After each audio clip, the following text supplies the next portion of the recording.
Welcome to County Report this week. I'm Lorna Virgili. Thank you for joining us.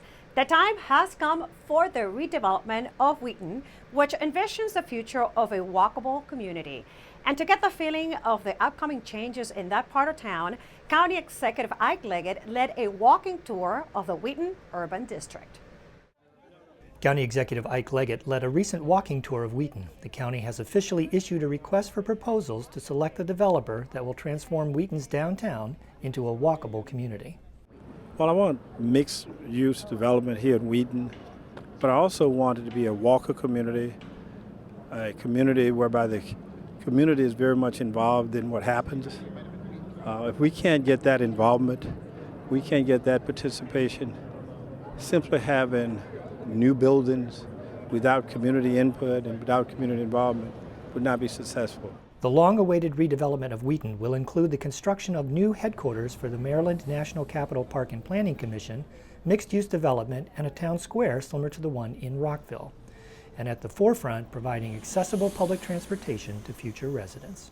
One of the key issues that we look at when we think about affordability is transportation costs, and Wheaton is blessed with being right on top of a metro and at the juncture of many busy bus lines and potentially future bus rapid transit lines.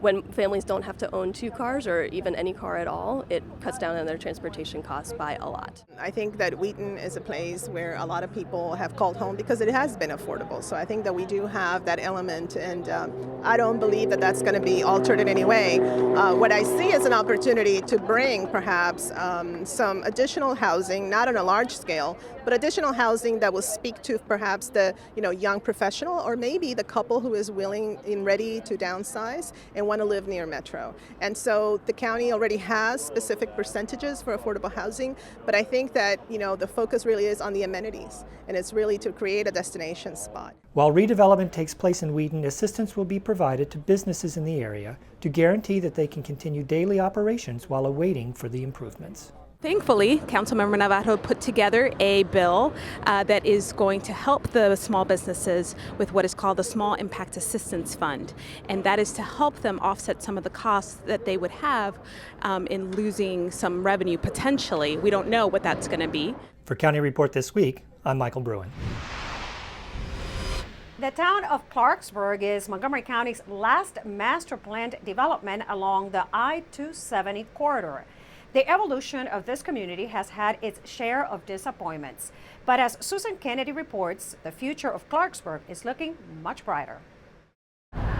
Lorna, for several years this was the only strip of retail that existed in Clarksburg.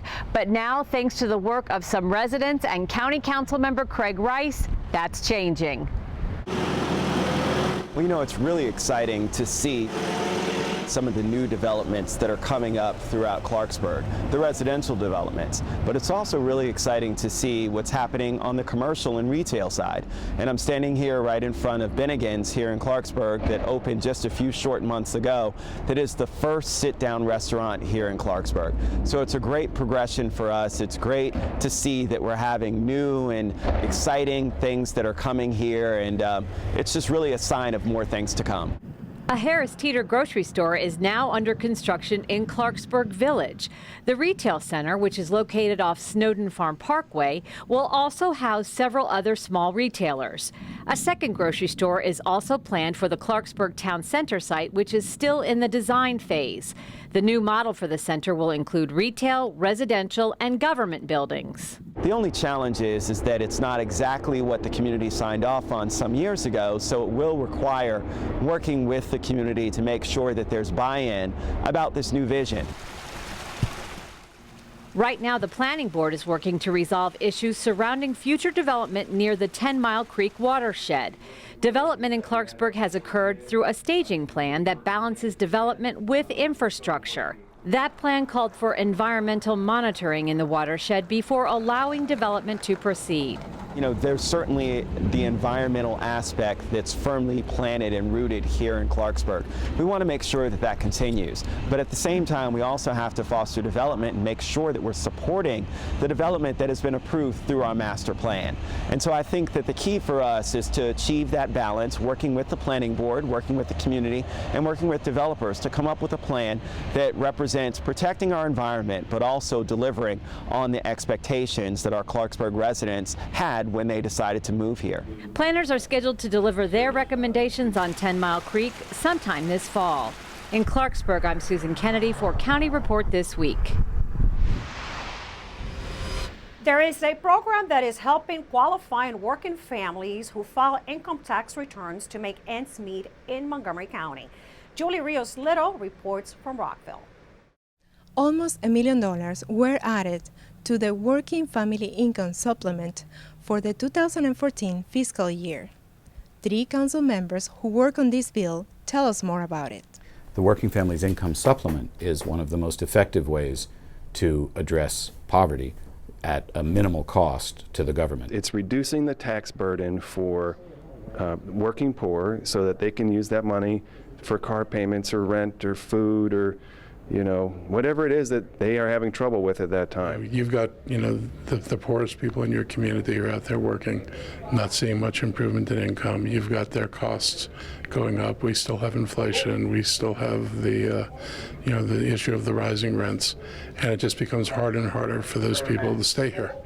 To qualify for the Earned Income Tax Credit, you need to check the maximum amount of income allowed for your case. This varies depending on the number of qualifying children and if you are filing jointly. Here in Montgomery County, we estimate that about 36,000 working people will benefit from this program. The Working Family Income Supplement, we basically help low-income people that makes below 50,000, help them file their taxes, and most important thing is to be able to get them an income credit for low-income people with children. So we definitely work with different communities, Africans, Spanish community. We also do provide services after the tax season ends, so people can make, they can call us and make an appointment from the middle of June through really the end of October, or they can call our number directly, 240-777-1123, and we'll schedule them. Julie Rios Little, Montgomery County. Thousands of small business owners have their headquarters in Montgomery County. County officials say they are the core that drives the local economy. To honor these businesses, the county's Department of Economic Development hosted a Small Business Awards luncheon. The success of small business owners was center stage at an awards luncheon in Bethesda. With over 30,000 of them in Montgomery County, the county executive says they are the heart of the local economy. Although this is a special event to celebrate local small businesses, be assured that supporting small businesses is one of the top priorities of our government.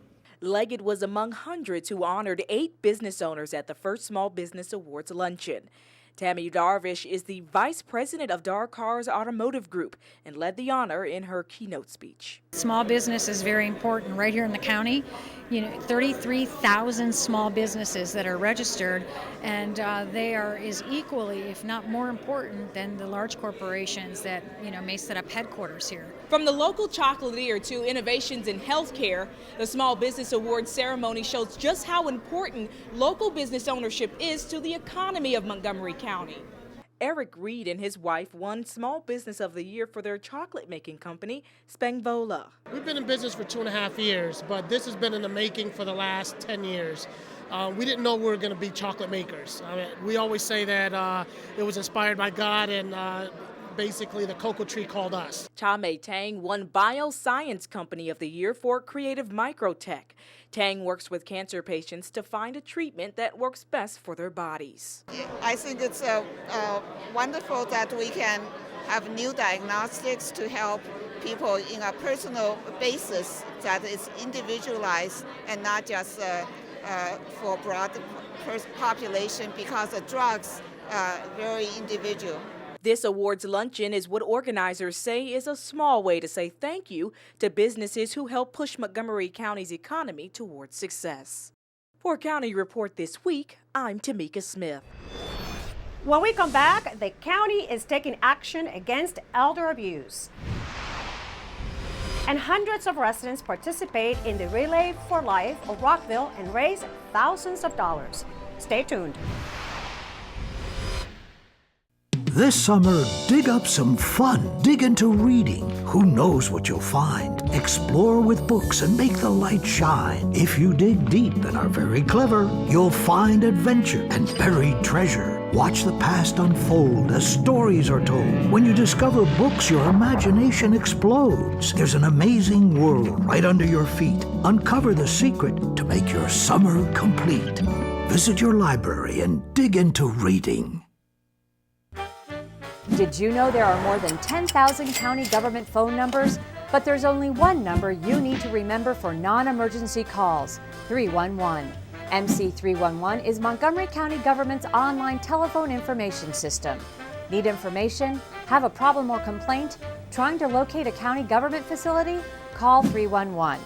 The call center is open Monday through Friday, 7 a.m. to 7 p.m. The website is available 24 hours a day, 7 days a week. Welcome back to County Report This Week. I'm Lorna Virgili.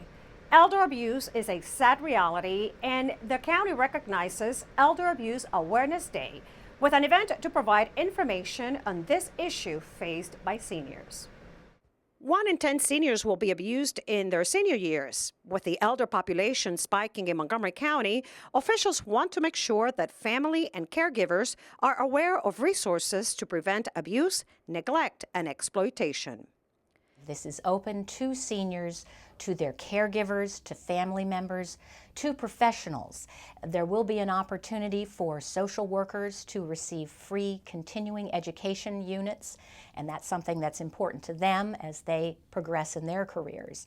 So this is for the seniors themselves and those who live and work and care for them. The county will host its annual elder event in conjunction with World Elder Abuse Awareness Week, with the goal to help seniors reduce their vulnerability to abuse. Physical abuse can also include restraining a senior citizen or providing drugs that are unnecessary. The emotional abuse can go from the high of screaming, yelling at a senior, berating them, humiliating them, to the other side of neglecting them and not doing anything for them. Aside from the physical and emotional abuse, there is also financial scams targeting seniors. During the one-day event, participants will find out about these kinds of abuse and how to recognize them. There'll be exhibits there from hospitals, from banks, from the county's ombudsman. There are just so many resources in Montgomery County that are in place already to serve seniors, and we want to make sure that the seniors themselves and their caregivers are aware of them. The elder event will take place on Wednesday, June 12, from 1 to 5 p.m. at the Silver Spring Civic Center. In the case that residents may need to report a case of elder abuse, contact Adult Protective Services at 240-777-3000. Now we get a police update from Captain Jim Daly, who is going to bring us information about future upcoming hiring and recruiting by the police department. Captain Daly? Thank you. We're pleased to announce that we're now accepting applications for the police officer candidate class that will begin in early 2014. The Training Academy is a 26-week program that's followed by 14 weeks of field training. We had originally anticipated accepting applications later this summer, but we have opened up the application process effective June 1st.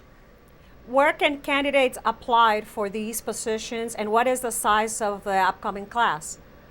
We anticipate that the class will be between 70 and 80 candidates. You can get information on the hiring process and qualifications and benefits at our website, www.mymcpnews.com. The initial application can be submitted online. Thank you, Captain Daly, for that update. Coping with the loss of a family member from cancer can be very difficult, but a local organization is working on making it a bit easier. Relay for Life of Rockville celebrates 18 years of helping people get over grief by walking it out. About 200 family and friends attended this year's event at Tilden Middle School to raise money. This event is all about fighting all cancers, so not just one specific cancer, but every cancer. That's why we're here today. We celebrate our survivors. We remember the people that we've lost to cancer. This event is one of many hosted by the American Cancer Society to raise money for cure. Relay for Life of Rockville has raised about $60,000 toward their goal of $85,000 this year. When we come back, the MCPS 2013 class graduates and we'll take you to some of the ceremonies. And the county's Department of Recreation receives a prestigious award. We'll be right back.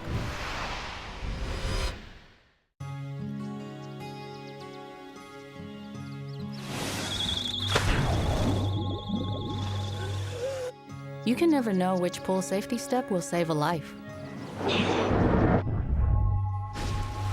Until it does. No matter how safe you feel, adding multiple safety steps can mean the difference between a close call and a call to 911. Simple steps save lives. To learn some new ones, visit poolsafely.gov. History comes alive during Heritage Days weekend, June 29th and 30th. Discover Montgomery County's historical treasures during this free countywide event. The two-day festival offers visitors an opportunity to sample numerous sites representing the history, cultural, and natural beauty of Montgomery County. So join us for Heritage Days, June 29th and 30th from noon to 4 p.m. For more information, call 301-515-0753 or go to heritagemontgomery.org.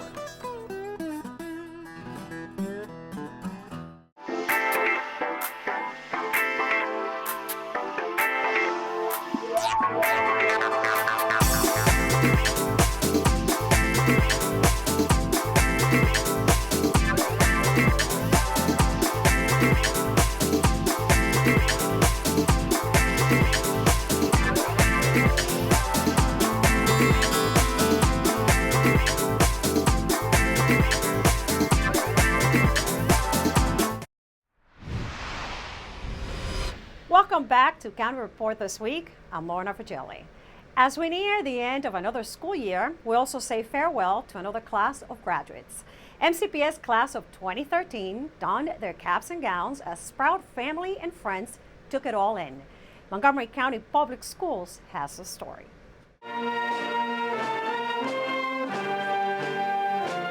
The 2013 graduation season is in full swing.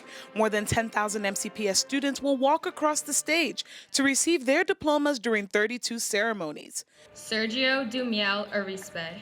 Commencements began on May 24th and will continue until June 12th. Most of the graduations are taking place at DAR Constitution Hall in downtown Washington, D.C., but Damascus High School continued its tradition of holding its commencement on the school's football field. We had such an amazing staff here, and they were so sweet to us, and they were so comforting, and they helped me through everything that I needed, like even personal problems, like they're always there for me. I'm very excited to graduate, and I'm going to miss a lot of my friends. So. Yeah, I'm proud that I just always put a new goal in front of me and just kept going. There's every teacher that I've ever had was nice and helpful and everything. I'm really going to miss Damascus. Parents of the graduates are filled with excitement and best wishes for their children as they begin the next chapter of their lives. You live your life to the fullest. You do your best to make a difference in the world. For Damascus Principal Robert Demerg, this year's ceremony was particularly special, as it was his last one as the head of the school. He's retiring at the end of the school year after 40 years in education. It's been an exciting time. I've enjoyed myself. The community here has been very supportive. The kids have been wonderful. The staff has been great. I will miss it. The MCPS class of 2013 has a lot to be proud of. So far, this graduating class has earned more than $288 million in scholarships, an all-time record for the district.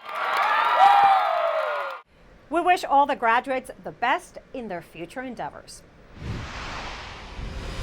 5 transfer students from Montgomery College graduated this year from one of the most prestigious women's colleges in the country, ending one amazing journey and beginning just another. Danielle Steksky has the details. They all started their academic journey as non-traditional students. thriving in the Renaissance Scholars Honors Program at Montgomery College. Then they transferred to Smith College, one of the most prestigious liberal arts colleges in the country, and are now Smith College graduates. Susan Wu is the first person in her family to graduate from college.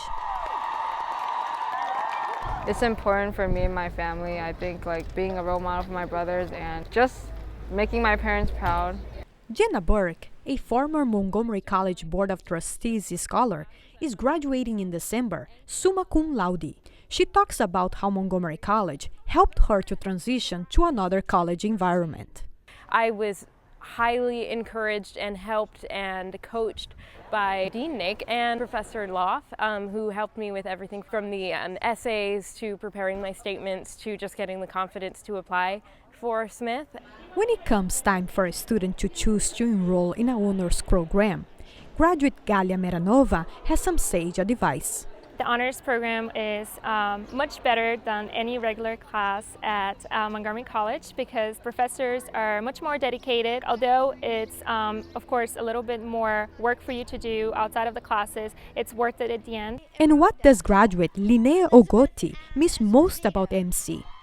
I miss the students, the diversity. Former coordinator of the Renaissance Scholars Honors Program, Professor John Nake, felt it was important to come to Massachusetts to celebrate this exciting day in the life of these 5 students. Oh, I'm so excited. I cannot believe that all 5 students are Renaissance Scholars, were Renaissance Scholars at Montgomery College. I can see when we came up here the transformation of each and every one of the 5 students. It's exhilarating and exciting. Although Montgomery College has regularly sent 1 or 2 students to Smith College each year, it's a tribute to the Renaissance Scholars Honors Program at Montgomery College that 5 students are graduating from Smith College this year of 2013. From Country Report this week in Northampton, Massachusetts, I'm Danielle Wistesky. Montgomery County Recreation and Montgomery Parks received the Project Excellence Award for their Vision 2030 strategic plan. The prestigious award recognizes outstanding accomplishments in the field of outdoor recreation research, planning, management, and policy. The Vision 2030 plan was a collaborative effort. We did a lot of outreach with the community to ask, what are your preferences moving forward in regards to facilities, in regards to recreational programs, in regards to natural resources. And we asked the community, what is your preference? And what would you like to see in 2030? So as we move forward, there will be a lot of effort on the facilities and the locations that best serve our community. The Vision 2030 strategic plan balances high-quality recreation and leisure services, activities, facilities, and stewardship of natural resources while promoting healthier lifestyles. When we come back, county techies meet with government officials to create an interesting app. I'm Rockville 11's Jennifer Liggsay. A Fallsmead Elementary School student served as mayor of Rockville for a day. We'll tell you more when County Report This Week continues.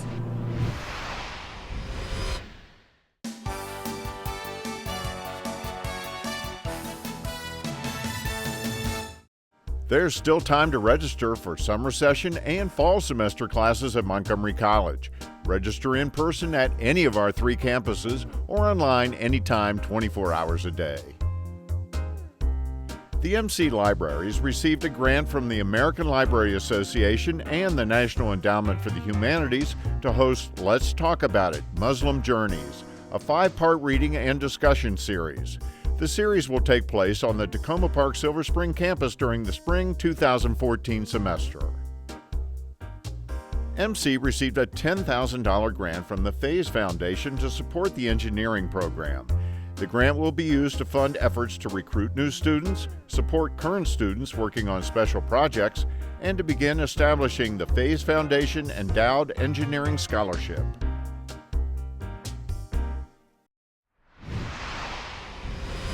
Welcome back to County Report This Week. I'm Lorna Virgili. An annual essay contest prompted fourth grade students across the state to explore and write about their vision for the future if they were the mayor of their city. The city of Rockville selected a winner who got the chance to be the mayor for a day. Our Jennifer Lixey has more. Jennifer? That's right. It was a busy schedule lined up for Rockville's Lil Mayor, Young Ah Kim, who had the opportunity to go behind the scenes at City Hall. I really enjoyed seeing the mayor's office because it's really big. Young Ah earned her position as mayor for a day from entering the Maryland Municipal League's If I Were Mayor essay contest. I actually thought that I should just write it for fun because I really like to write, but I just really thought it'd be really fun. So when I wrote it and then I got it and then I won. Young Ah's day as mayor kicked off in City Hall, where she saw the ins and outs of what it takes to carry out the plans she wrote about in her award-winning essay. I wrote that I would like to make Rockville come together more closer, and in case I ran out of ideas, all the mayors in Maryland could come together and we could discuss what we could do to make Maryland a better place. Her essay also focused on the importance of citizen involvement with her proposal of new community events. A supporting day where we can encourage people to keep Rockville like really green and healthy, and to have a Rockville cookout, so because kids like it and adults, and they could bond. One of the highlights of the day was stopping by the Department of Public Works Equipment Show, where Young Ah had her very own street sign made in her honor. This Mayor for a Day winner, along with other participants in the contest, will be recognized at an upcoming mayor and council meeting in June. For County Report this week, I'm Jennifer Lixey. Montgomery County wants to hack towards civic improvement.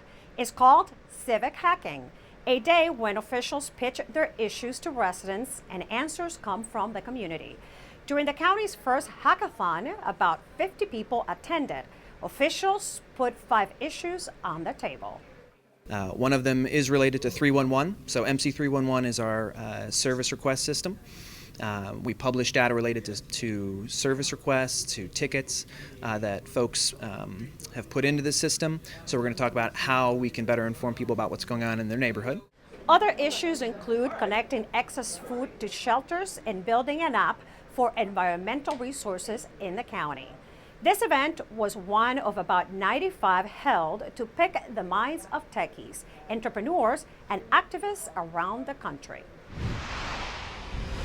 This is a very active cat with a funny name. Still, he needs a home. And here's Kathy Stanhope from the Humane Society. Kathy? Hi, this is Kathy Stanhope with your Pet of the Week at the Montgomery County Humane Society. And we are here with a very handsome dude today. This is Starfish. He's a white and orange tabby. He's just a sweetheart. He's just 9 months old, so he's still a kitten. And he doesn't really like being in the cage here, but he is playful. He loves to sit in the laps. He loves everyone he meets. And he really, really loves chasing laser pointers and chasing the little furry mice that we have around here that he can play with. He wants to go home with you. Please come down to the shelter. Come meet Starfish and all the other cats. Remember, it's kitten season now. We are being inundated with litters of kittens and puppies. So please remember to spay and neuter any pet you have in your ownership now. And if you adopt anybody, please have them spayed and neutered. All of our animals here now are spayed and neutered upon adoption. But if you get an animal from any place else, please remember, have them spayed and neutered, because the kittens and the puppies are just too much for the shelters all over the country to handle. And also, you can become a foster parent very easily. Just contact us at the web at mchumane.org or give us a call at 240-773-5967. We need your help, and we definitely need you to come down here and adopt Starfish, because he'd love to go home with you. We have some celebrating news to share with you today. County Report this week, this show was recently awarded the 2013 Hometown Media Awards for the Best of News. The Alliance for Community Media received hundreds of entries, and we're proud to say that we were the winners. Many thanks to the entire County Report This Week staff that works so hard year-round to bring you all of the news and information from Montgomery County. And we want to thank you, our viewers, for your continued support. And on that note, we close this edition of County Report this week. Remember that we want to hear from you, and we invite you to join the Opinion Forum at engage.montgomerycountymd.gov. We also would like for you to like us on Facebook. Join us again at this time every week for a look at what's going on inside Montgomery County. I'm Lorna Virgili, and thank you for watching.